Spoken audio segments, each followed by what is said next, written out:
ഈ വർഷാന്ത്യ കൺവെൻഷൻ്റെ ആദ്യ ദിവസം നിങ്ങളോടൊപ്പം സംബന്ധിക്കുവാനായിട്ട് സാധിക്കുന്നതിൽ വളരെയധികം സന്തോഷം ഉണ്ട്. ഇന്ന് ഒരു വർഷാന്ത്യ കൺവെൻഷൻ്റെ ആരംഭ ദിവസമാണ്. നമ്മൾ പുതിയൊരു വർഷത്തിലേക്ക് നമ്മൾ പ്രവേശിക്കുകയാണ്. കഴിഞ്ഞ വർഷം ദൈവത്തിൽ നിന്ന് പ്രാപിച്ച നന്മകളെ അനുഗ്രഹങ്ങളുമൊക്കെ ഓർത്ത് സ്തോത്രം ചെയ്യുന്നതോടൊപ്പം പുതിയൊരു വർഷം എല്ലാ രീതിയിലും പുതിയ അനുഭവങ്ങളെ സമ്മാനിക്കുന്ന ഒരു വർഷമായി തീരുവാൻ ഇടയാകണമേ എന്ന് നമുക്ക് പ്രത്യേകിച്ച് ആഗ്രഹിക്കുകയും പ്രാർത്ഥിക്കുകയും ചെയ്യാം. നമ്മളെല്ലാവരും ആശംസിക്കുന്നതായിട്ടുള്ള ഒരു ആശംസയുണ്ട്. ഹാപ്പി ന്യൂ ഇയർ എന്നുള്ളതാണ്.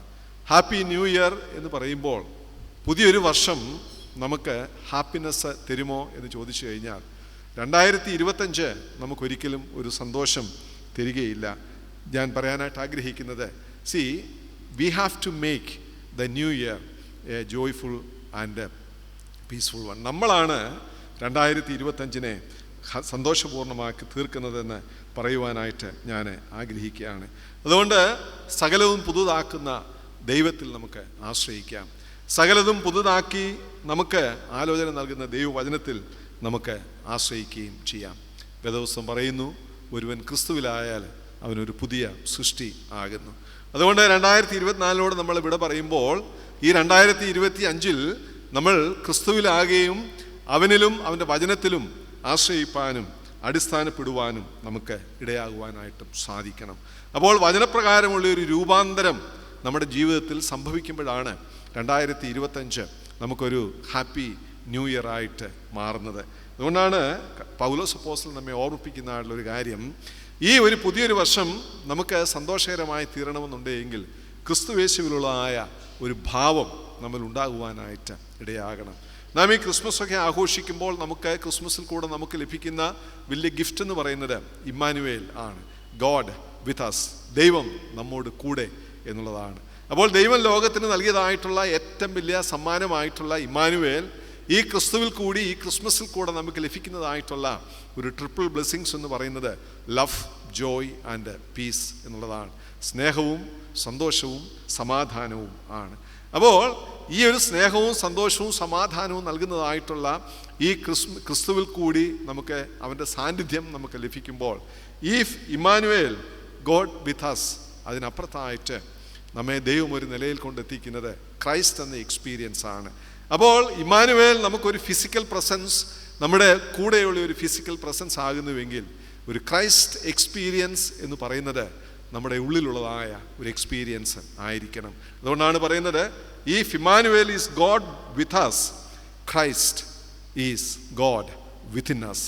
നമ്മുടെ കൂടെയുള്ള ഒരു ദൈവം എന്നതിനേക്കാൾ ഉപരി നമ്മുടെ ഉള്ളിലുള്ള ഒരു ദൈവത്തെയാണ് നാം ഇന്നറിഞ്ഞ് അനുഭവിക്കുന്നതായ അനുഭവം ഉണ്ടാകേണ്ടത്. അതുകൊണ്ട് ഈ 2025 നമ്മോട് കൂടെയുള്ള ഒരു ദൈവം എന്ന് പറയുന്നതോടൊപ്പം തന്നെ നമ്മുടെ ഉള്ളിലിരുന്ന് ക്രിയ ചെയ്യുന്ന ഈ 2025 നവ്യമായ ഒരനുഭവമാക്കി തീർക്കുന്ന ഒരനുഭവമായി തീരട്ടെ എന്ന് ഞാൻ പ്രാരംഭമായിട്ട് ആഗ്രഹിക്കുകയും പ്രാർത്ഥിക്കുകയും ചെയ്യുകയാണ്.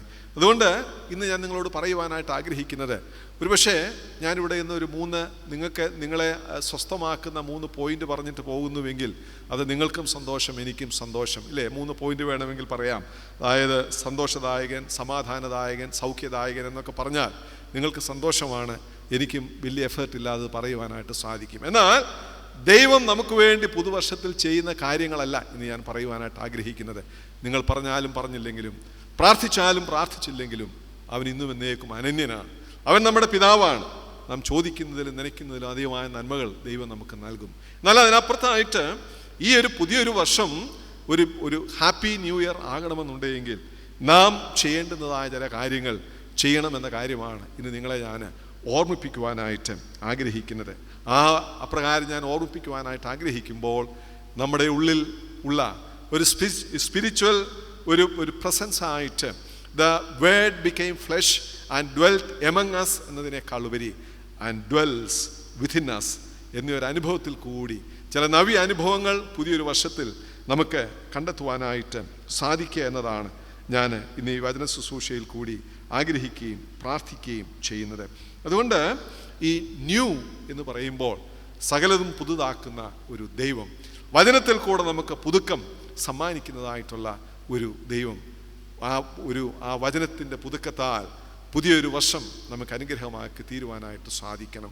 അതുകൊണ്ട് പ്രിയമുള്ളവരെ, 2024 നാം കാത്തു സൂക്ഷിച്ച അതേ തീരുമാനങ്ങളും അതേ മനോഭാവങ്ങളും അതേ സമീപനങ്ങളും നാം വെച്ചു പുലർത്തുന്നുവെങ്കിൽ 2025 2024 പോലെ ആയിരിക്കും എന്നുള്ളതിന് യാതൊരു സംശയവും ഇല്ല. എന്നാൽ ദൈവം വ്യത്യാസപ്പെടണം എന്നതിനേക്കാൾ ഉപരി നാം വ്യത്യാസപ്പെടണം എന്നതാണ് ഏറ്റവും പ്രധാനപ്പെട്ട ഒരു കാര്യം. എനിക്ക് വേണ്ടി മറ്റുള്ളവർ വ്യത്യാസപ്പെടണം എന്നതിനേക്കാൾ ഉപരി ഈ മറ്റുള്ളവരെ ഉൾക്കൊള്ളുവാനായിട്ട് ഞാൻ എൻ്റെ ജീവിതത്തിൽ ഒരു വ്യത്യാസം കണ്ടെത്തുവാനായിട്ട് സാധിക്കണം എന്നതായിരിക്കണം. അതാണ് നമുക്ക് സന്തോഷം തരുന്നതായിട്ടുള്ള ഒരു കാര്യം. ഞാൻ ചിലയിടത്തൊക്കെ പറഞ്ഞിട്ടുള്ള ഒരു കാര്യമാണ്, there is a universal principle call. അതായത് ആ യൂണിവേഴ്സൽ പ്രിൻസിപ്പിൾ ഇങ്ങനെയാണ് പറയുന്നത്: if you do the same thing in the same way you are bound to get the same result. If you do the same thing in the same way you are bound to get the same result. നിങ്ങൾ 2024 ചെയ്ത അതേ കാര്യം അതേ രീതിയിൽ അതേ സമയത്ത് ചെയ്യുന്നുവെങ്കിൽ, അതേ 25 ചെയ്യുന്നുവെങ്കിൽ അതേ റിസൾട്ട് തന്നെ ആയിരിക്കും നിങ്ങൾക്ക് 2025 ലഭിക്കുന്നത്. നിങ്ങളുടെ ജീവിത പങ്കാളിയോട്, നിങ്ങളുടെ കുഞ്ഞുങ്ങളോട്, നിങ്ങളുടെ ഇടവക ജനങ്ങളോട്, ദൈവത്തോടൊക്കെ നിങ്ങൾ കാത്തു സൂക്ഷിച്ച അതേ ഒരു തെറ്റായ മനോഭാവമാണ് 2024 മനോഭാവവും സമീപനവുമാകുന്നുവെങ്കിൽ 2025 നിങ്ങൾക്ക് യാതൊരു വ്യത്യാസവും ഉണ്ടാകാനായിട്ട് പോകുന്നില്ല. അതുകൊണ്ടാണ് പറയുന്നത്, if you do the same thing in the same way you are bound to get the same result. എന്നാൽ അതിൻ്റെ മറുവശം എന്ന് പറയുന്നത്, if you want to get a different result without changing the matter and by changing the manner, you can have a different result എന്നുള്ളത് ആണ്. അപ്പോൾ ഈ 2025 നമുക്കറിയാം, നമുക്ക് ചില മാറ്റർ വ്യത്യാസപ്പെടുത്തുവാനായിട്ടൊക്കത്തില്ല. നിങ്ങളുടെ ജീവിത പങ്കാളി, ആ ജീവിത പങ്കാളിയെ ഇനി മാറ്റിയിട്ട് വേറൊരു കല്യാണം കഴിച്ചിട്ട് 2025 സന്തോഷം അനുഭവിക്കാമെന്ന് വിചാരിച്ച് നടക്കുന്ന കാര്യമല്ല. ഒരു എക്സ്ചേഞ്ച് മേള സാധ്യം അല്ല. അതുകൊണ്ടാണ് പറയുന്നത്, without changing the matter and by changing the manner you can have a different result എന്ന് പറയുന്നത്. ഇതെത്ര വാസ്തവമായ ഒരു കാര്യം ആണ്. ഞാനിതിന് നിങ്ങൾക്ക് മനസ്സിലാകുന്ന ഒരു ഉദാഹരണം ഞാൻ പറയാം. ഇതൊരു വളരെ ലളിതമായ ഉദാഹരണമാണ്. അതിന് നമുക്ക് ഒരു ആട്ട പ്രിൻസിപ്പിൾ എന്ന് നമുക്കതിന് വേണമെങ്കിൽ പേര് കൊടുക്കാം. എന്താണ് ആട്ട എന്ന് പറഞ്ഞാൽ മനസ്സിലായോ?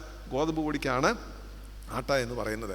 അതായത് 200 വർഷം മുമ്പ് ഗോതമ്പ് പൊടി എടുത്ത് സ്വല്പം വെള്ളം നനച്ച് ഉരുളയാക്കി പരത്തി നമ്മുടെ മീൻസ് തവയിലിട്ട് അത് തിരിച്ചും മറിച്ചും ചുട്ടെടുത്താൽ അതിന് കിട്ടുന്ന പേരാണ് ചപ്പാത്തി. സംശയമൊന്നുമില്ല. 200 വർഷം മുമ്പ് ചെയ്തവർ അങ്ങനെ ചപ്പാത്തി ഉണ്ടാക്കി, 100 വർഷം മുമ്പ് ചെയ്തവർ ചപ്പാത്തി ഉണ്ടാക്കി, ഇന്നും അതുപോലെ ചപ്പാത്തി ഉണ്ടാക്കുന്നു. അടുത്ത 100 വർഷം കഴിഞ്ഞിട്ടും ഗോതമ്പ് പൊടി എടുത്ത് കുഴച്ച് ഉരുളയാക്കി പരത്തി തവയിലിട്ട് തിരിച്ചും മറിച്ചും എടുത്താൽ അതിൻ്റെ പേരാണ് ചപ്പാത്തി എന്ന് പറയുന്നത്. എന്നാൽ ഈ ആട്ട എന്ന് പറയുന്ന ഗോതമ്പ് പൊടി എന്ന് പറയുന്നത് മാറ്റർ ആണ്. നാം ചെയ്യുന്ന മാനർ വ്യത്യാസപ്പെടുത്തി കഴിഞ്ഞാൽ നമുക്ക് വ്യത്യസ്തമായൊരു റിസൾട്ട് നമുക്ക് കിട്ടും. നിങ്ങൾ ഗോതമ്പ് പൊടി എടുക്കുക, കുഴയ്ക്കുക, വലിയ ഉരുളയ്ക്ക് പകരം ചെറിയ ഉരുളയാക്കുക, അത് പരത്തിയിട്ട് എണ്ണയിലിട്ട് മീൻസ് പൊള്ളിച്ചെടുക്കുക. അതിൻ്റെ പേരാണ് പൂരി. ആണോ? ഞാൻ പറയുന്നത് മനസ്സിലാകുന്നുണ്ടോ? അപ്പോൾ without changing the matter you change the ഞാൻ വലിയ കാര്യങ്ങളൊന്നുമല്ല പറയുന്നത്. നിങ്ങൾ എന്നോട് ദേഷ്യപ്പെട്ടിങ്ങനെ നോക്കാതെ, ഞാൻ ചെറിയ കാര്യങ്ങളാണ് പറയുന്നത്. അതായത് without changing the matter and by changing the manner you got നിങ്ങൾക്ക് വ്യത്യസ്തമായ ഒരു റിസൾട്ട് നിങ്ങൾക്ക് കിട്ടി. എന്നാൽ വീണ്ടും നമുക്കൊന്ന് ശ്രമിക്കാം. ഈ എല്ലാ ദിവസവും നിങ്ങൾ ഗോതമ്പൊടി എടുത്ത് കുറച്ച് വെള്ളം ഒഴിക്കുന്നതിന് പകരം കൂടുതൽ വെള്ളം ഒഴിച്ചു, ലിക്വിഡ് ഫോം ആക്കി, അത് ദോശക്കലയിലിട്ടു ഒഴിച്ചു, അത് തിരിച്ചും മറിച്ചും ഇട്ടെടുത്തു കഴിഞ്ഞാൽ അതിൻ്റെ പേരാണ് ദോശ. എന്നാൽ ആ ദോശ ആദ്യം ഇട്ടപ്പോൾ തന്നെ നിങ്ങൾ എന്ത് ചെയ്തു? ഒന്ന് തിരിച്ചിട്ടിട്ട് അതിൻ്റെ നടുവിൽ കുറേ തേങ്ങാപ്പീരയും പഞ്ചസാരയും ഒക്കെ ഇട്ട് മടക്കിയെടുത്ത് അതിൻ്റെ പേരാണ് മടക്ക് സ്ഥാനം. ഇവിടെ നിന്ന് പേര് പറയും. എനിവേ, ഞാൻ പറഞ്ഞത്, ഇതൊരു വലിയൊരു പാഠം നമ്മളെ പഠിപ്പിക്കുന്നത്, without changing the matter and by changing the manner you could have a different result. ഇത് യൂണിവേഴ്സൽ പ്രിൻസിപ്പിൾ എന്താണ്? If you do the same, നിങ്ങൾ എത്ര വർഷമാണെങ്കിലും ഒരു കാര്യം അതേ രീതിയിൽ അതേ സമയത്ത് അതേ പ്രകാരം ചെയ്തു കഴിഞ്ഞാൽ നിങ്ങൾക്ക് കിട്ടുന്ന റിസൾട്ട് എന്ന് പറയുന്നത് സെയിം ആയിരിക്കും. Universal principle. And the other side is atta principle. Atta principle ആരാ കണ്ടുപിടിച്ചേ? എബി അച്ഛൻ അല്ലാതെ ആരല്ലേ? നിങ്ങൾക്ക് പറയാൻ എന്നാ ബുദ്ധിമുട്ട്? അരെ കമോൺ. ഈ ഒരു വലിയൊരു സന്ദേശമാണ് എനിക്കിന്ന് നിങ്ങൾക്ക് നൽകുവാനായിട്ടുള്ളത്. അപ്പോൾ ഈ 2025 നമ്മോട് ആവശ്യപ്പെടുന്നതായുള്ളൊരു കാര്യം, നിങ്ങളുടെ ചില സമീപനങ്ങൾ നിങ്ങൾക്ക് വ്യത്യാസപ്പെടുത്തുവാനായിട്ട് സാധിക്കണം. നിങ്ങളുടെ ചില തീരുമാനങ്ങൾ വ്യത്യാസപ്പെടുത്തുവാനായിട്ട് സാധിക്കണം. അതുകൊണ്ട് ഈ ന്യൂ ഇയർ എന്ന് പറയുമ്പോൾ ആ ന്യൂ എന്ന് പറയുന്നതായിട്ടുള്ള ആ ഒരു 3 അക്ഷരത്തിൽ ഞാൻ ഇന്നത്തെ എൻ്റെ പ്രസംഗം ഫോക്കസ് ചെയ്യുവാനായിട്ട് ആഗ്രഹിക്കുകയാണ്. എന്താണ് ന്യൂ എന്നുള്ളതിൻ്റെ സ്പെല്ലിംഗ്? എന്താണ്? NEW. എന്താണ് ഈ ന്യൂ? എങ്ങനെയാണ് നമുക്ക് ഈ ഒരു ന്യൂനെസ് നമുക്ക് സന്തോഷിക്കുവാൻ കണ്ടെത്തുവാനായിട്ട് സാധിക്കുന്നത്? അതുകൊണ്ട് ഇന്നത്തെ എൻ്റെ പ്രസംഗത്തിൻ്റെ തീം എന്ന് പറയുന്നത് ഹാപ്പിനെസ് ത്രൂ ന്യൂനെസ് എന്നുള്ളതാണ്. സമയം മുമ്പോട്ട് പോകുന്നത് കൊണ്ട് ഞാൻ പെട്ടെന്ന് പോകട്ടെ. ആരാധന മധ്യയുള്ള പ്രസംഗമായതുകൊണ്ട് അധികം സമയം ഉപയോഗിക്കാൻ സാധിക്കാത്തത് കൊണ്ട് ഞാൻ മുമ്പോട്ട് പോകട്ടെ. ഒന്നാമതായിട്ട് നമ്മൾ കണ്ടത് ന്യൂ എന്ന് പറയുന്നതിനകത്തെ N എന്നുള്ളതാണ്. എന്നിന് ഞാൻ കൊടുക്കുവാൻ ആഗ്രഹിക്കുന്ന എക്സ്പ്ലനേഷൻ എന്ന് പറയുന്നത് നോ എന്നുള്ളത് ആണ്. നോ എന്നുള്ള വാക്ക് നമുക്ക് എല്ലാവർക്കും അറിയാം. നോ എന്ന് പറഞ്ഞാൽ അതിൻ്റെ അർത്ഥം എന്താ? No. What is the meaning of no? വേണ്ട എന്നുള്ളതാണ്. അല്ലെങ്കിൽ ഇല്ല, വേണ്ട എന്നൊക്കെയാണ് നമ്മൾ പറയുന്നത്. പ്രിയമുള്ളവരെ, നമ്മളെല്ലാം ഇപ്പോഴും ഓർക്കണം, സാധാരണ സോഷ്യൽ സയൻറ്റിസ്റ്റൊക്കെ പറയുന്ന ഒരു കാര്യമുണ്ട്, we live in an age of sight, sounds and subjects എന്നാണ് പറയുന്നത്. ഇത് വളരെ ശരിയാണ്. നമ്മുടെ കണ്ണഞ്ചിപ്പിക്കുന്ന കാഴ്ചകളും കാതടപ്പിക്കുന്ന ശബ്ദങ്ങളും ഹൃദയത്തിലേക്ക് ആഴ്ന്നിറങ്ങുന്നതായുള്ള വിഷയങ്ങളുമായി നമ്മൾ പലപ്പോഴും പലവിധമായ പരീക്ഷകൾക്കും പ്രലോഭനങ്ങൾക്കും ആസക്തികൾക്കും നമ്മൾ അറിഞ്ഞോ അറിയാതെയോ അടിമകളാകുന്നു എന്നുള്ളത് വളരെ വാസ്തവമായ ഒരു കാര്യം ആണ്. അനാവശ്യമായ കാര്യങ്ങൾ അത്യാവശ്യ കാര്യങ്ങളായിട്ട് നമ്മുടെ ഹൃദയത്തിലേക്ക് അടിച്ചേൽപ്പിക്കുവാനായിട്ട് മാധ്യമങ്ങളൊക്കെ വിജയിക്കുന്നു എന്നുള്ളത് വാസ്തവമായ ഒരു കാര്യം ആണ്. ഇങ്ങനെ നമ്മൾ പരീക്ഷകൾക്കും പ്രലോഭനങ്ങൾക്കും ഒക്കെ നമ്മൾ ഈ വശീകരിക്കപ്പെടുമ്പോൾ നമുക്ക് എവിടെയൊക്കെ നോ പറയുവാൻ സാധിക്കുന്നു എന്നുള്ളതാണ് 2025 ഏറ്റവും പ്രധാനപ്പെട്ട ഒരു കാര്യം. പലപ്പോഴും നമ്മൾ മറ്റുള്ളവരെ സന്തോഷിപ്പിക്കുവാനും മറ്റുള്ളവർ എന്ത് ചിന്തിക്കും എന്ന് കരുതുവാനും മറ്റുള്ളവർക്ക് സുഖം വരുത്തുവാനും ഒക്കെ നമ്മൾ നോ പറയേണ്ടിയെടുത്ത് യേശു പറയുമ്പോൾ ചിലതിനൊക്കെ നമ്മൾ അറിഞ്ഞോ അറിയാതെയോ അടിമകളാകുന്നു എന്നുള്ളത് വാസ്തവമായ ഒരു കാര്യം ആണ്. നമ്മളെപ്പോഴും ഓർക്കണം, ജീവിതത്തിൽ ഒരടിമയ്ക്ക് എത്ര സുഖസൗകര്യങ്ങളുണ്ട് എങ്കിലും ഒരിക്കലും സന്തോഷവും സമാധാനവും അനുഭവിക്കാത്ത ഒരു മാനസിക അവസ്ഥയാണ് ഒരടിമ എന്ന് പറയുന്നത്. അപ്പോൾ ജീവിതത്തിൽ ഒരു അടിമകളായി തീരുവാനായിട്ടല്ല, ദൈവമക്കളായിട്ട് നിലകൊള്ളുവാൻ, അതായത് കർത്താവിനെ വിശ്വസിച്ച് ഏറ്റുപറഞ്ഞ് അവൻ്റെ മക്കളായിട്ട് നിലകൊള്ളുവാനായിട്ട് കർത്താവ് നമ്മോട് ആവശ്യപ്പെടുമ്പോൾ കർത്താവ് നമ്മുടെ ഒരു പാറ്റേണായിട്ട് എന്നും നമ്മുടെ മുമ്പിൽ നിൽക്കുന്നു. ക്രിസ്തുവേശുവിലുള്ള ഭാവം ഉൾക്കൊണ്ടുകൊണ്ട് നമ്മൾ ജീവിതത്തിൽ നിലകൊള്ളുമ്പോൾ അടിമകളായിട്ടല്ല, ദൈവത്തിൻ്റെ മക്കളായിട്ട് നിലകൊള്ളുവാനായിട്ട് നമുക്ക് ദൈവം അവസരം തരുന്നു. അതുകൊണ്ട് പ്രിയമുള്ളവരെ, നമ്മുടെ ഇന്നത്തെ ജീവിത സാഹചര്യത്തിൽ നാം നമ്മുടെ ചുറ്റുപാടും കാണുന്ന പ്രലോഭനങ്ങളെ ഇവേഡ് ചെയ്യുവാനോ ബൈപ്പാസ് ചെയ്യുവാനോ കണ്ടില്ല കേട്ടില്ല എന്ന് നടിക്കുവാനോ അല്ല, അഭിമുഖീകരിക്കുവാനും അതിജീവിപ്പാനുമുള്ള കൃപയും ശക്തിയും ബലവും നമുക്ക് ദൈവം തരുമ്പോൾ അതേറ്റുവാങ്ങിക്കൊണ്ട് പ്രലോഭനങ്ങളെ അതിജീവിച്ചുകൊണ്ട് അതിജീവിച്ചുകൊണ്ട് പ്രലോഭനങ്ങളുടെ മേൽ വിജയം കൈവരിപ്പാനായിട്ട് നമുക്ക് സാധിക്കണം. കർത്താവ് നമുക്കതിനാണ് ഏറ്റവും വലിയൊരു മാതൃക നമുക്ക് തരുന്നത്. കർത്താവിൻ്റെ മാതൃക നമ്മളെ ഏറ്റവും പ്രധാനമായിട്ട് പഠിപ്പിക്കുന്നത് ഈ കർത്താവിൻ്റെ പരീക്ഷയുടെ ആ ഒരു പാഠം ആണ്. കർത്താവ് നേരിട്ട പരീക്ഷയെക്കുറിച്ച് ഞാൻ നിങ്ങളോട് പറയണം എന്നില്ല, വിശദീകരിക്കണമെന്നില്ല. മരുഭൂമിയിൽ വെച്ച് കർത്താവ് നേരിട്ടതായ പരീക്ഷ, അപ്പത്തിൻ്റെ പരീക്ഷ തന്നെ എടുക്കാം. ഈ അപ്പത്തിൻ്റെ പരീക്ഷ തന്നെ എടുക്കുമ്പോൾ 40 ദിവസത്തെ ഉപവാസം കഴിഞ്ഞിട്ട് കല്ല് പോലും അപ്പമായി കണ്ടുകൊണ്ട് കടിച്ചു തിന്നാനുള്ള വിശപ്പുള്ള സമയത്താണ് ഈ സാത്താൻ വന്ന് കർത്താവിനെ അഭിമുഖീകരിക്കുന്നത്. നിനക്ക് വിശപ്പുണ്ടല്ലോ, കല്ലപ്പമായി തീരുവാനായിട്ട് കർത്താവിനോട് പറയുമ്പോൾ കർത്താവ് പറയുന്നതായുള്ളൊരു കാര്യമുണ്ട്, നോ, വേണ്ട, മനുഷ്യൻ അപ്പം കൊണ്ട് മാത്രമല്ല എന്ന് പറഞ്ഞ് നോ എന്ന് പറയുവാനായിട്ട് കർത്താവിന് സാധിക്കുന്നു. അതുകൊണ്ട് പ്രിയമുള്ളവരെ, നിങ്ങളോട് പറയുവാനായിട്ടുള്ളത്, ഇന്ന് ഒത്തിരി ഓഫറുകളുടെ കാലമാണ്. ഇന്ന് ഒത്തിരി അട്രാക്ഷൻസിൻ്റെ കാലത്തിൽ നമുക്ക് ചിലതിനോടൊക്കെ നോ പറയുവാനുള്ള ഒരു ആർജവം പുതിയൊരു വർഷത്തിൽ നമുക്ക് സംഭരിക്കുക എന്നുള്ളതാണ് ഏറ്റവും പ്രധാനപ്പെട്ട കാര്യം. അതുകൊണ്ട് കർത്താവ് പറയുന്നു, എനിക്ക് തന്നെ അപ്പമുണ്ടാക്കി തിന്നുവാനായിട്ട് വന്നവനല്ല, മറ്റുള്ളവർക്ക് അപ്പമായി തീരുവാനായിട്ട് വന്നവൻ ആണ്. അതുകൊണ്ട് 40 ദിവസം ഈ ഭക്ഷണമില്ലാതെ വിശപ്പറിയാതെ എൻ്റെ കർത്താവിന് എന്നെ പോറ്റുവാൻ സാധിക്കുമെങ്കിൽ അടുത്ത 40 ദിവസം കൂടെ കർത്താവിന് എന്നെ പോറ്റുവാൻ സാധിക്കുമെന്നുള്ള വിശ്വാസമാണ് നമ്മുടെ വിശ്വാസയാത്രയിൽ മുമ്പോട്ട് നയിക്കുന്നത്. അതുകൊണ്ട് പ്രിയമുള്ളവരെ, ഞാൻ സ്നേഹത്തോട് പറയട്ടെ, നമ്മുടെ ജീവിതത്തിലൊക്കെ നല്ല നല്ല ഓഫറുകൾ, ഏറ്റവും മെച്ചമായ ഓഫറുകൾ ആണെങ്കിലും മോശമായ ആളുകൾ ഓഫർ തരുമ്പോൾ അതിനോട് നോ പറയുവാനായിട്ടുള്ള ഒരു ആർജവം നമുക്ക് ഉണ്ടാകുക എന്ന് പറയുന്നത് ആവശ്യമായ കാര്യം ആണ്. നമുക്കെല്ലാവർക്കും വിശപ്പുണ്ട് പ്രിയമുള്ളവരെ. ഈ പറയുന്ന എനിക്കും നിങ്ങൾക്കും ഓരോരുത്തർക്കും പലതരത്തിലുള്ള വിശപ്പുകളായിരിക്കും. എന്നാൽ എല്ലാ വിശപ്പിനും അതിൻ്റേതായ പൂരണം കണ്ടെത്തുവാനായിട്ട് ദൈവം നമ്മെക്കുറിച്ച് ആഗ്രഹിക്കുന്നില്ല. വിശപ്പ് അതിൽ തന്നെ തെറ്റല്ല പ്രിയമുള്ളവരെ. വിശപ്പ് ആവശ്യമാണ്. ഇന്നൊരു 50% അതിലധികം ആളുകൾ ഡോക്ടറിനെ കാണാൻ പോയാൽ ഡോക്ടറിനോട് പറയുന്ന 2 കാര്യമാണ്. എന്തൊക്കെയാണ്? ഡോക്ടറെ, വിശപ്പുമില്ല, ഉറക്കവുമില്ല, ഇല്ലേ? ഇത് രണ്ടുമില്ലെന്നാണ് പകുതി പേരും ഡോക്ടറോട് പറയുന്നത്. നമുക്ക് വിശപ്പ് ദൈവം തരുന്ന വലിയ ദാനമാണ്. എന്നാൽ പ്രിയമുള്ളവരെ, എല്ലാ വിശപ്പിനും എപ്പോഴും അപ്പം തേടി പോകരുത്. ഈ അപ്പം ഏറ്റവും മെച്ചമായ രീതിയിൽ നിങ്ങൾക്ക് നൽകുമെന്നുണ്ടെങ്കിലും ദൈവം തരുന്ന അപ്പം മാത്രം നിങ്ങൾക്ക് അനുഭവിപ്പാനായിട്ട് സാധിക്കണം പ്രിയമുള്ളവരെ. അതല്ല എന്നുണ്ടെങ്കിൽ നമുക്ക് വലിയ പ്രയാസമായിട്ട് വരും. അതുകൊണ്ട് ഒന്നാമതായിട്ട് ഞാൻ പറഞ്ഞത്, കർത്താവ് നമ്മെ പഠിപ്പിക്കുന്ന കാര്യം, ഈ എത്ര മെച്ചപ്പെട്ട ഓഫറാണെന്നുണ്ടെങ്കിലും മോശപ്പെട്ട ആളുകൾ തരുമ്പോൾ അതിനോട് നോ പറയുവാനായിട്ട് സാധിക്കണം. എത്ര വലിയ വിശപ്പാണെന്നുണ്ടെങ്കിലും ദൈവം തന്ന വിശപ്പാണെങ്കിൽ ദൈവം തരുന്ന അപ്പം മാത്രം ഭക്ഷിച്ചുകൊണ്ട് അതിനെ വിശപ്പടക്കാനായിട്ടും സാധിക്കണം. പ്രിയമുള്ളവരെ, മൂന്നാമതായിട്ടൊരു കാര്യം കൂടെ കർത്താവ് പറയുന്നു.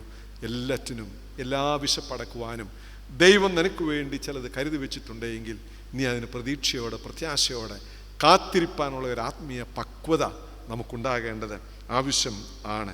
Premature and immature search for food can weaken or block your happiness in the new year എന്നുള്ളത് ആണ്. പ്രിയമുള്ളവരെ, നമുക്ക് പലപ്പോഴും ഈ അല്പകാലത്തെ അല്ലെങ്കിൽ താത്കാലികമായ വിശപ്പടക്കുവാൻ വേണ്ടി താത്കാലികമായ ഭക്ഷണം നാം തേടിപ്പോകുമ്പോൾ ദൈവം നമുക്ക് വേണ്ടി ഒരുക്കിയിരിക്കുന്ന നിത്യമായിട്ടുള്ള ചില നന്മകൾ നാം തല്ലിക്കെടുത്തുകയാണെന്നുള്ള ഒരു തിരിച്ചറിവ് നമുക്ക് പുതിയൊരു വർഷത്തിൽ ഉണ്ടാകണം. അതുകൊണ്ടാണ് പറയുന്നത്, ഒരു പൂവിന് വേണ്ടി, സാത്താൻ നൽകുന്ന ഒരു പൂവിന് വേണ്ടി ദൈവം നിനക്ക് ഒരുക്കുന്ന ഒരു പൂന്തോട്ടം തല്ലിക്കെടുത്തുവാൻ നിനക്ക് ഇടയാകരുത്. Best is yet to come എന്ന വലിയൊരു പ്രതീക്ഷ നമുക്ക് ഉണ്ടായിരിക്കണം. പ്രിയമുള്ളവരെ, പലർക്കും പല രീതിയിലുള്ള ആസക്തികളാണ്. ഞാനത് വിശദീകരിക്കുവാനായിട്ട് ആഗ്രഹിക്കുന്നില്ല. പലർക്കും പല രീതിയിലുള്ള വിശപ്പാണ് പ്രിയമുള്ളവരെ. ചിലർക്ക് money, food, sex, popularity, power, recognition, domination എന്നൊക്കെ പറയുന്ന പല രീതിയിലുള്ളതായ വിശപ്പാണെന്നുണ്ടെങ്കിലും ഈ വിശപ്പിനോടൊക്കെ നോ പറയുവാനുള്ള ഒരു ദൈവകൃപയ്ക്കായിട്ട് നമ്മൾ പ്രാർത്ഥിക്കുകയും നോ പറയേണ്ടിയിടത്ത് നമുക്ക് നോ പറയുവാനായിട്ട് നമുക്ക് സാധിക്കുകയും ചെയ്യണം. പ്രിയമുള്ളവരെ, നാം നമ്മുടെ വിശ്വാസ ജീവിതയാത്രയിലാണ്. നമുക്കൊരു ഡെസ്റ്റിനേഷനുണ്ട്. അതിനാവശ്യമായിട്ടുള്ളൊരു ഡിസിപ്ലിൻ ഉണ്ടായിരിക്കണം. അതുകൊണ്ട് അതിനുവേണ്ടി, അത് പ്രാപിക്കുവാൻ വേണ്ടി നമുക്ക് ഒരു നോ പറയുവാനായിട്ട് സാധിക്കണം. ചിലതിനോടൊക്കെ നോ പറയണം പ്രിയമുള്ളവരെ. ചില കാര്യങ്ങളൊക്കെ നമ്മുടെ മുമ്പിൽ കാണുമ്പോൾ തന്നെ അതിനോടൊക്കെ നോ പറയുവാനുള്ള ഒരു ആത്മീയ പക്വത നമുക്ക് ഉണ്ടായിരിക്കണം. മനുഷ്യനും മൃഗവും തമ്മിലുള്ള വ്യത്യാസം എന്ന് പറയുന്ന അത് തന്നെയാണ് പ്രിയമുള്ളവരെ. പട്ടി നല്ല ഒരു മൃഗമാണ്. ഏറ്റവും മനുഷ്യനെ സ്നേഹിക്കുകയും മനുഷ്യന് ഏറ്റവും പ്രയോജനമുള്ളതായ ഒരു മൃഗം ആണ്, അല്ലെങ്കിൽ ഒരു വളർത്തു മൃഗം ആണ്. എന്നാൽ പട്ടിയുടെ പട്ടിക്ക് ചില സമയത്ത് ചിലതിനോടൊക്കെ നോ പറയുവാനായിട്ട് ബുദ്ധിമുട്ടാണ്. അതെവിടാണെന്നോ ആരുടെ മുമ്പിൽ വെച്ചാണെന്നോ ഒന്നും അതിന് നോട്ടമില്ല. അതുകൊണ്ടാണ് നമ്മുടെ ചിലരുടെയൊക്കെ കൂത്തിപ്പട്ടി എന്ന് നമ്മൾ വിശേഷിപ്പിക്കുന്നത്. 2025 ആരും നിങ്ങളെ കൂത്തിപ്പട്ടി എന്ന് വിളിക്കാതെ ഇരിക്കട്ടെ. ഞാൻ പറഞ്ഞത് നിങ്ങൾക്ക് മനസ്സിലായി എന്ന് വിശ്വസിക്കുന്നു. നിങ്ങളുടെ ചിരി കണ്ടാൽ അറിയാം നിങ്ങൾക്ക് മനസ്സിലായി എന്നുള്ളത്. നോ പറയുവാനായിട്ട് സാധിക്കണം. വേണ്ട എന്ന് പറയുവാനായിട്ട് സാധിക്കണം. ഇല്ല എന്ന് പറയുവാനായിട്ട് സാധിക്കണം. അതായിരിക്കട്ടെ നമ്മുടെ 2025 നമ്മുടെ തീരുമാനം. അതുകൊണ്ട് ആദ്യം ഞാൻ എൻ പറഞ്ഞു. What stands for N? New. രണ്ടാമതായിട്ട് അടുത്ത അക്ഷരം എന്നാ? E stands for enough. Enough എന്ന് പറയുന്നത് വളരെ ഒരു മാജിക്കൽ വേർഡാണ്. നമ്മുടെയൊക്കെ ഒരു ജീവിതത്തിൽ ഒരു ദിവസം എത്രമാത്രം ഇനഫ് എന്ന് പറയാൻ സാധിക്കുന്നതിൻ്റെ അടിസ്ഥാനത്തിലാണ് നമ്മുടെ സന്തോഷം എന്ന് പറയുന്നത്. ഞാൻ പറഞ്ഞ് മനസ്സിലായോ? ഒരു ദിവസം നമുക്ക് എത്രമാത്രം ഇനഫ്, മതി എന്ന് പറയുവാൻ സാധിക്കുന്നതിൻ്റെ അടിസ്ഥാനത്തിലാണ് നമ്മുടെ സന്തോഷം എന്ന് പറയുന്നത്. ഞാനും നിങ്ങളുമൊക്കെ ഒരു കൺസ്യൂമറിസ്റ്റിക് സൊസൈറ്റിയിൽ ജീവിക്കുമ്പോൾ ഒരു ആർജന സംസ്കാരത്തിൻ്റെ അടിമകളായി പോകുവാനായിട്ട് നമുക്ക് വളരെയധികം സാധ്യതകൾ ഉണ്ട്. ആർജിക്കുന്ന സംസ്കാരത്തിൽ മതി എന്ന് പറഞ്ഞ് വർജിക്കുവാനായിട്ട് സാധിക്കുക, അതാണ് നമ്മുടെ ജീവിതത്തിലെ ഏറ്റവും വലിയ സ്ട്രെങ്ത് എന്ന് കരുതുന്നത്. പ്രിയമുള്ളവരെ, a discontented person is never happy എന്ന് സാധാരണ പറയാറുണ്ട്. ഈ ഒരു കണ്ടൻമെൻറ്റ്, തൃപ്തിയില്ലാത്ത, മതി എന്ന് പറയാൻ സാധിക്കാത്ത ഒരു മനുഷ്യന് ജീവിതത്തിൽ ഒരിക്കലും സന്തോഷം കണ്ടെത്തുവാനായിട്ട് സാധ്യം ആവുകയില്ല.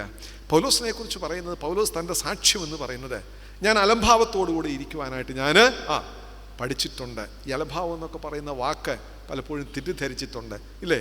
ചില വീട്ടിലൊക്കെ ചില പേരൻസൊക്കെ പറയും, പിള്ളേരുടെ ഇരിപ്പ് കാണുമ്പോൾ പറയും, അവൻ്റെ അലംഭാവത്തോടുള്ള ഇരിപ്പ് കണ്ടാൽ കർണക്കുറ്റിക്കൊന്ന് കൊടുക്കാൻ തോന്നുമെന്നൊക്കെ ചിലർ പറയും. അലംഭാവം അതല്ല.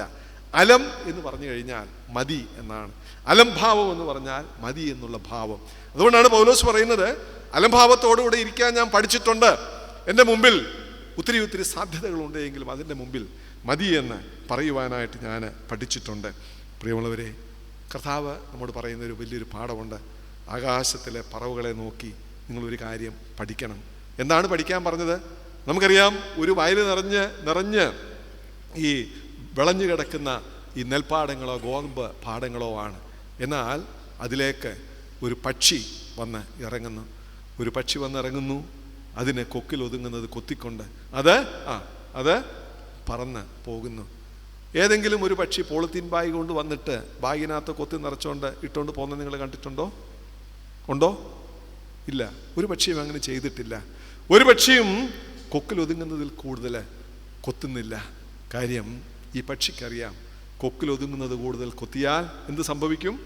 കൊത്തിയാൽ പറന്നുയരുവാനായിട്ട് സാധ്യമല്ല. ഈ പക്ഷിക്കറിയാം, നാളെ ഈ വയലിൽ കൊയ്ത്തുണ്ടായേക്കാം.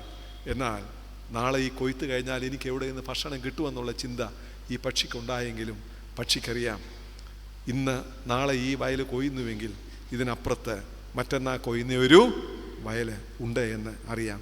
അവിടെ പറന്നു പോകുവാനായിട്ടാണ് ദൈവം എനിക്ക് 2 ചിറകുകൾ തന്നിരിക്കുന്നെന്നുള്ള തിരിച്ചറിവാണ് നിറഞ്ഞു കിടക്കുന്ന പാടത്ത് നിന്ന് കൊക്കിലൊതുങ്ങുന്നത് മാത്രം കൊത്തിയെടുത്ത് സംതൃപ്തിയോട് ഗുഡ് ബൈ പറഞ്ഞ് പോകുവാനായിട്ട് സാധിക്കുന്നത്. പ്രിയമുള്ളവരെ, ഞാൻ സ്നേഹത്തോടെ ഓർമ്മിപ്പിക്കട്ടെ, നമുക്ക് 2025 ചിലതിനോടൊക്കെ മതി എന്ന് പറയുവാനായിട്ട് സാധിക്കണം. നമുക്ക് മതി എന്ന് പറയുവാൻ സാധിക്കണം. പോരെ, മതി എന്ന് പറയുവാനായിട്ട് എത്ര പേർക്ക് ഇവിടെ സാധിക്കുന്നുണ്ട്? നമ്മുടെ ജീവിതത്തിൽ മതി എന്ന് പറയാൻ സാധിക്കണം.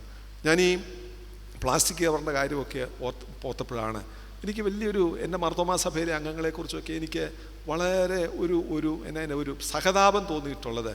ചിലർ ഈ ശവസംസ്കാരത്തിന് വരും. ശവസംസ്കാരത്തിന് വരുന്ന പറഞ്ഞാൽ ചിലർ പ്ലാസ്റ്റിക് കവർ കൊണ്ടുവരും. എന്തിനാണെന്നറിയാമോ? SP അതിനകത്ത് ഇട്ടുകൊണ്ട് പോകും. SP എന്ന് പറഞ്ഞാൽ മനസ്സിലായോ? SP എന്ന് പറഞ്ഞാൽ ശവപ്പൊതി എന്നാണ് കേട്ടോ. ഈ ശവസംസ്കാരമൊക്കെ കഴിഞ്ഞ് കൊടുക്കുന്ന പൊതിക്കാണ് ശവപ്പൊതി എന്ന് പറയുന്നത്. ഈ ശവപ്പൊതി കൊണ്ടുപോകാനായിട്ട് പ്ലാസ്റ്റിക് കവറും കൊണ്ടുവന്ന് 3, 4 ഒക്കെ എടുത്തുകൊണ്ട് പോകുന്ന ആളുകളെ ചില ശവസംസ്കാരത്തിന് കാണുമ്പോൾ എനിക്കെൻ്റെ സഭയിലെ ആളുകളെക്കുറിച്ച് ലജ്ജ തോന്നുന്നു. ശരിയാണോ? നിങ്ങളുടെ മോഹം കണ്ട കൊട്ടാരക്കരക്കാരൊന്നും അങ്ങനെ ചെയ്യത്തില്ല അച്ഛാ. ഞങ്ങളൊക്കെ ഡീസൻ്റ് ആളുകളാണ്. മതി എന്ന് പറയുവാനായിട്ട് സാധിക്കണം പ്രിയമുള്ളവരെ. എനിവേ, നിങ്ങളുമായിട്ട് ബന്ധമല്ല, ഞാനത് കൂടുതൽ ആവർത്തിപ്പാനായിട്ട് ആഗ്രഹിക്കുന്നില്ല. എന്നാൽ ജീവിതത്തിൽ ചില ആസക്തി മൂത്ത് ആവശ്യത്തിന് അനുഭവിച്ച് കഴിഞ്ഞാൽ തന്നെ ചില കാര്യങ്ങളോട് മതി എന്ന് പറയുവാനായിട്ട് സാധിക്കണം. എനിക്ക് ചിലപ്പോഴൊക്കെ ചിലരെക്കുറിച്ചൊക്കെ ഇച്ചിരി പ്രയാസം തോന്നിയിട്ടുണ്ട്. നല്ല ഗവൺമെൻറ് സർവീസിൽ ഇരിക്കുന്നവരുണ്ട്. ഒരു മാസം 2 ലക്ഷം രൂപ വരെ ശമ്പളം വാങ്ങിച്ച് ആവശ്യത്തിലധികം തലമുറകൾക്ക് അനുഭവിപ്പാനുള്ളത് സമ്പാദിക്കും. ഇവർ 56-ാമത്തെ വയസ്സിൽ ഗവൺമെൻറ് സർവീസിൽ നിന്ന് റിട്ടയർ ചെയ്യും. എന്നിട്ട് ഏതെങ്കിലും ഒരു പ്രൈവറ്റ് പാർട്ടി നടത്തുന്ന ഒരു കൊച്ചു കമ്പനിയിൽ 25,000 രൂപയ്ക്ക് വേണ്ടി ഇവർ സേവിക്കുവാനായിട്ട് പോകും. ഞാനീ പറഞ്ഞ നിങ്ങൾക്ക് മനസ്സിലാകുന്നുണ്ടോ? ഉണ്ടോ ഇല്ലയോ? ഉണ്ട്. പ്രിയമുള്ളവരെ, നിനക്ക് മതി എന്ന് പറയാൻ നിനക്ക് സാധിക്കുന്നില്ലേ? ഈ 2 ലക്ഷം രൂപ വാങ്ങിച്ച നിനക്ക് ഒരു അഭിമാനത്തോടുകൂടെ റിട്ടയർ ചെയ്ത് നിനക്ക് ജീവിതത്തിൽ സംതൃപ്തി തരുന്ന ചില കാര്യങ്ങളിൽ ഏർപ്പെടുവാൻ നിനക്ക് സാധിക്കുന്നില്ല എങ്കിൽ നിൻ്റെ ജീവിതത്തിൽ ഒരിക്കലും ഈ 2025 10 വർഷം കൂടെ നീ ജീവിച്ചാലും നിനക്ക് സന്തോഷം ലഭിക്കുകയില്ല. അങ്ങനെയുള്ളവരെ കാണുമ്പോഴാണ്, ഇത് പണത്തിൻ്റെ കാര്യം മാത്രമല്ല, പലതിലും ഉണ്ട്.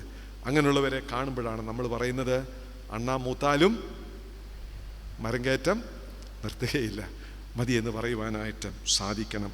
പ്രിയമുള്ളവരെ, ജീവിതത്തിൽ നമുക്ക് എത്രമാത്രം മതി എന്ന് പറയുവാൻ സാധിക്കുന്നതിൻ്റെ അടിസ്ഥാനത്തിലാണ് നമ്മുടെ ജീവിതത്തിലെ സന്തോഷം എന്ന് പറയുന്നത്. നമുക്കിത് പറയുവാൻ സാധിക്കണം പ്രിയമുള്ളവരെ. അല്ലാതെ നമ്മൾ ഈ ഒരു ദൈവത്തിൻ്റെ ഒരു സന്നിധിയിലൊക്കെ നിന്ന് give me give me give me എന്ന് പറയുന്ന പ്രാർത്ഥന അവസാനിപ്പിച്ചിട്ട് lord use me use me use me എന്ന് പറയുവാനായിട്ട് നമ്മൾ പറഞ്ഞ് പഠിക്കണം പ്രിയമുള്ളവരെ. ദൈവമേ തരിക തരിക തരിക എന്ന പ്രാർത്ഥനയിൽ നിന്ന് ഉയർന്ന്, ദൈവമേ എനിക്ക് തന്നു, എനിക്ക് മതിയായി, ഇനിയും നീ എന്നെ ഉപയോഗിക്കണം എന്ന് പറയുവാനായിട്ട് സാധിക്കണം. ഞാൻ ചില സേവ്യാ സംഘത്തിൻ്റെ ക്ലാസ്സിലൊക്കെ എടുക്കാനായിട്ട് പോകുമ്പോൾ ഞാൻ സേവ്യാ സംഘത്തിലെ സ്ത്രീകളോട് ചോദിക്കണം, ഒരു സ്ത്രീക്ക് എത്ര സാരി വേണം? ഒരു സ്ത്രീക്ക് എത്ര സാരി വേണം എന്ന് പറഞ്ഞേ? ഓ, ശ്മശാന മൂകത. ഒരു സ്ത്രീക്ക് എത്ര സാരി വേണം? ഇല്ല ആട്ടെ, 10. ഒരു പ്രാവശ്യം എന്നോട് ഒരു സ്ത്രീ പറഞ്ഞു, അച്ഛാ 10 സാരി വേണം. ഞാൻ എന്നിട്ട് ചോദിച്ചു, അമ്മാമ്മയ്ക്ക് എത്ര സാരി ഉണ്ട്? അച്ഛാ ഇതുവരെ ഞാൻ എണ്ണി നോക്കിയിട്ടില്ല എന്ന് പറഞ്ഞു. ഇതുവരെ എണ്ണി നോക്കിയിട്ടില്ല. ഇവിടെ ഇരിക്കുന്ന അമ്മമാരോട് ഞാൻ ചോദിക്കട്ടെ, നിങ്ങൾക്ക് 100 സാരി ഉണ്ടെന്നിരിക്കട്ടെ, എന്നാലും പുതിയൊരു സാരി കിട്ടിക്കഴിഞ്ഞാൽ അത് ഉടുക്കാതെ പലർക്കും സ്വസ്ഥത വരികയില്ല. ശരിയാണോ ഞാൻ പറഞ്ഞത്? ശരിയാണോ ഞാൻ പറഞ്ഞത്? 4 അലമാരി മുഴുവൻ നിറച്ച് സാരി ഇരുന്ന് കഴിഞ്ഞാലും പുതിയൊരു സാരി കിട്ടുമ്പോൾ എനിക്ക് മതി. സാരി ഇല്ലാതെ കഷ്ടപ്പെടുന്ന ഒരു സഹോദരി എൻ്റെ സമീപത്തുണ്ട്, കൊടുക്കാനായിട്ട് മനസ്സുണ്ടാകണം. ഞാൻ നിങ്ങളുടെ ഒരു സമീപവാസിയായാലും എനിക്കറിയത്തില്ല, വാളകത്തുള്ളൊരു ജോൺ എന്ന് പറയുന്ന ഒരു വ്യക്തി ഉണ്ടായിരുന്നു. അദ്ദേഹത്തിൻ്റെ ഭാര്യയുമായിട്ടുള്ള പ്രേമിച്ചു കഴിഞ്ഞ് അദ്ദേഹം വിതിരയിലൊക്കെ പോയി. നിങ്ങൾക്ക് ചിലർക്ക് അറിയായിരിക്കും അദ്ദേഹത്തെ. അദ്ദേഹം ഒരു കൊലക്കുറ്റത്തിൽ അകപ്പെട്ടു. കൊലക്കുറ്റത്തിൽ അകപ്പെട്ടപ്പോൾ അതിൻ്റെ കാരണം ഇത്രയുമായിരുന്നു. ജയിലിലായി ഞാൻ ചുരുക്കം പറയാനായിട്ട് ആഗ്രഹിക്കുക. അദ്ദേഹം പറയുകയാണ്, എൻ്റെ ജീവിതത്തിൽ ഞാൻ ഏറ്റവും വേദനിച്ചതായിട്ടുള്ളൊരു അനുഭവം ഉണ്ട് അച്ഛാ. അദ്ദേഹം പറയുന്നു, ഞങ്ങളിവിടെ നിന്ന് പോയി, ബിദിരയിൽ പോയി താമസിച്ചു, റബ്ബർ വെട്ടായിരുന്നു. എൻ്റെ ഭാര്യയ്ക്ക് നല്ലൊരു സാരി ഇല്ലായിരുന്നു അച്ഛാ. അയൽവക്കത്തു നിന്നൊരു സാരി കടം വാങ്ങിച്ചുകൊണ്ട് പോയി. അത് കഴുകി തിരിച്ചു കൊടുക്കണമെന്ന് പറഞ്ഞു. തിരികെ കൊടുക്കണമെന്ന് പറഞ്ഞു കഴിഞ്ഞപ്പോൾ പിറ്റേ ദിവസം കൊടുക്കാനായിട്ട് ഈ സാരി അലക്കിയിട്ടു. ഉടുക്കാനായിട്ട് രാവിലെ കട്ടൻ കാപ്പി ഇടാൻ വിളക്കും കൊണ്ട് അല്ലെങ്കിൽ അലക്കി പുറത്തിട്ടു. പിറ്റേ ദിവസം സാരി എടുക്കാനായിട്ട് മണ്ണെണ്ണ വിളക്കും കൊണ്ട് പോയി.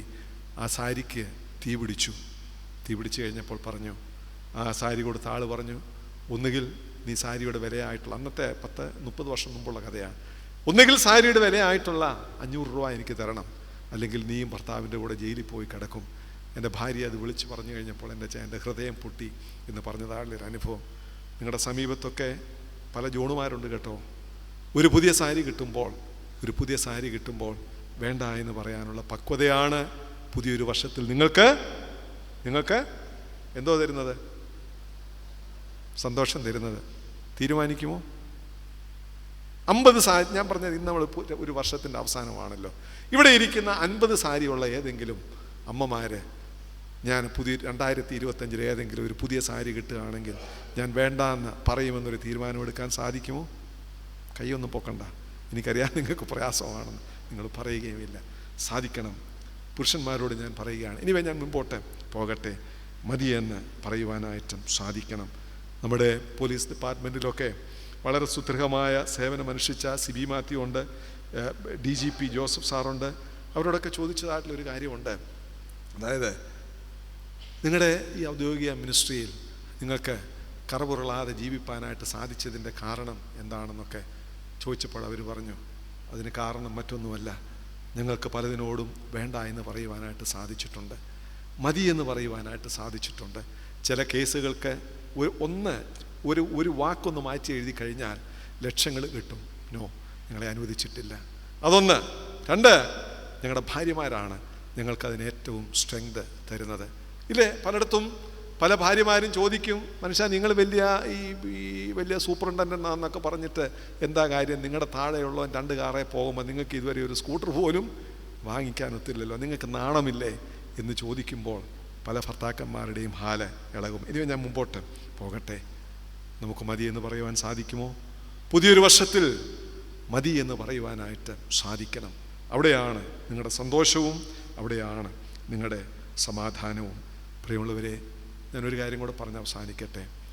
നമുക്കൊരു നീതിബോധത്തിൽ നമ്മുടെ ജീവിക്കാം. നീതിബോധത്തിൽ നമ്മുടെ തലമുറകളെ നമുക്ക് വളർത്താം.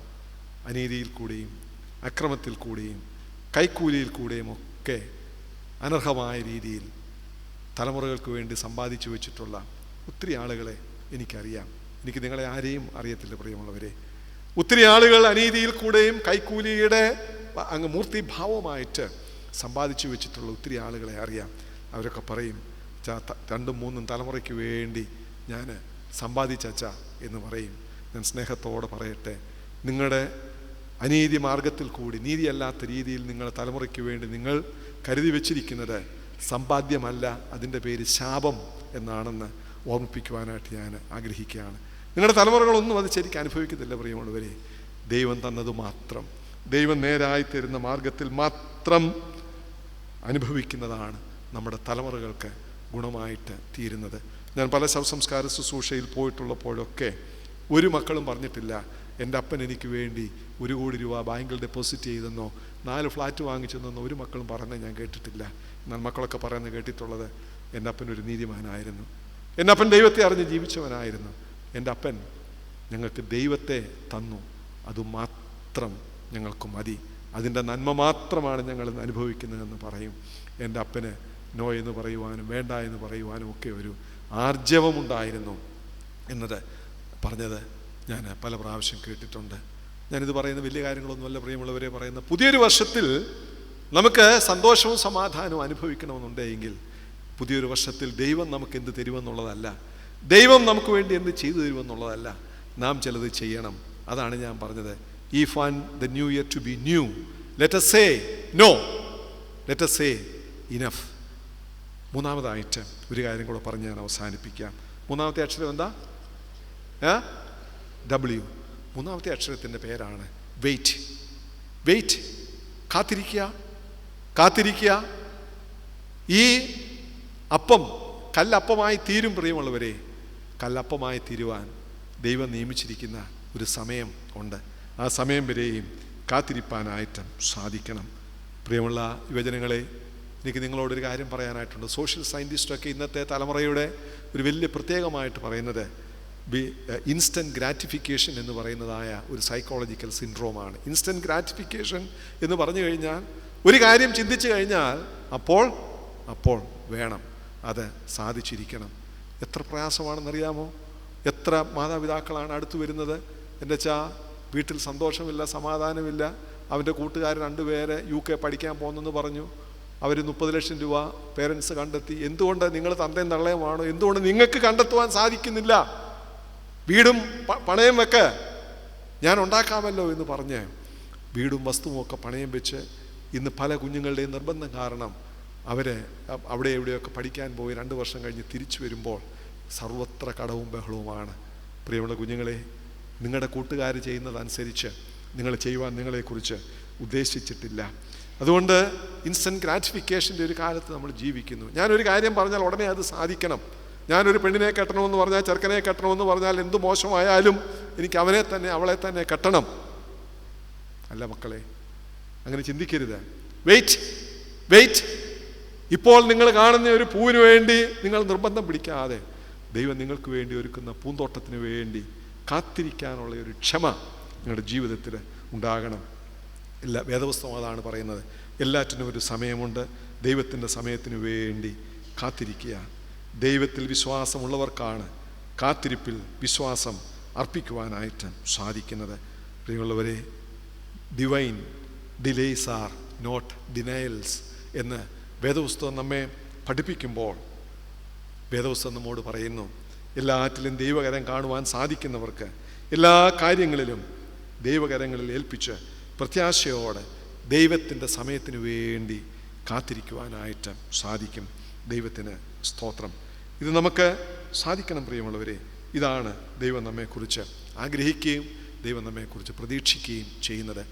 ക്രിസ്തീയ ജീവിതത്തിൽ ദൈവമക്കളുടെ അനുഭവങ്ങളൊക്കെ പറയുന്നുവെങ്കിൽ നമ്മൾ പലപ്പോഴും ഈ ഒരു നമ്മുടെ ഒരു മാനുഷികമായ ഉപദേശങ്ങളുടെ പേരിൽ ചില ഷോർട്ട് കട്ട്സുകൾ നമ്മൾ സ്വീകരിക്കും.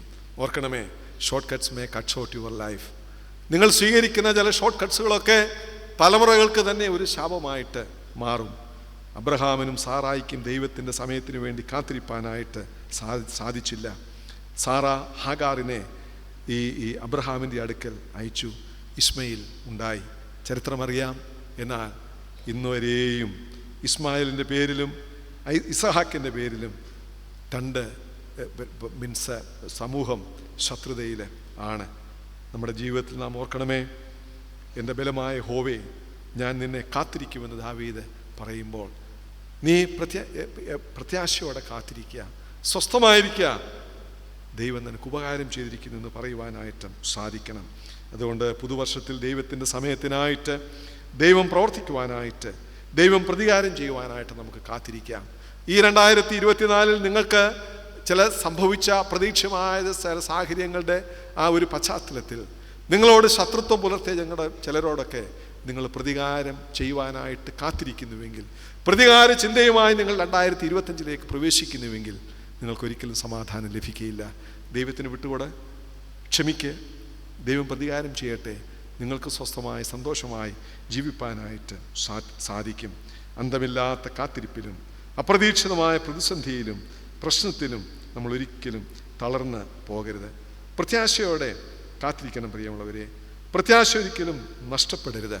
Gospel of the gospel, Luke chapter 15 പറയുന്നതായിട്ടുള്ളൊരു കാര്യമുണ്ട്. Nothing is beyond recovery, nothing is beyond redemption, and nothing is beyond restoration. ഒന്നും നഷ്ടമായി പോയിട്ടില്ല. ദൈവത്തിൻ്റെ ഒരു സമയമുണ്ട്. ആ സമയത്ത് ദൈവം നിനക്കെല്ലാം നന്മയ്ക്കായിട്ട് കൂടി വ്യാപരിക്കും. യഹോവയെ കാത്തിരിക്കുന്നവർ ശക്തിയെ പുതുക്കും. ഒരുപക്ഷെ ഇന്നെ കേൾക്കുന്ന ചില ആളുകളൊക്കെ സഹിച്ചു മടുത്തു എന്ന് പറയുന്നവരായിരിക്കാം. ഇനിയും സഹിക്കാൻ വയ്യ എന്ന് പറയുന്നവരായിരിക്കാം. അല്ല പ്രിയമുള്ളവരെ, അവസാനം വരെ സഹിച്ചു നിൽക്കുന്നവർ രക്ഷിക്കപ്പെടും. സഹനത്തിനപ്പുറത്തായിട്ടൊരു സാഫല്യമുണ്ട് പ്രിയമുള്ളവരെ. അതാണ് നമ്മളോട് വേദപുസ്തകം പറയുന്നത്. ദൈവ വചനത്തിൽ പ്രത്യാശ വെക്കുക, ദൈവത്തിൽ പ്രത്യാശ വെക്കുക. സകലതും പുതുതാക്കുന്ന ക്രിസ്തു നിങ്ങളെയും പുതുതാക്കുവാനായിട്ട് ആഗ്രഹിക്കുന്നു. അതുകൊണ്ട് ഞാൻ എൻ്റെ വാക്കുകളെ അവസാനിപ്പിക്കട്ടെ. സമയം സ്വല്പം കൂടിയെങ്കിലും നിങ്ങൾ സദയം ക്ഷമിക്കുക.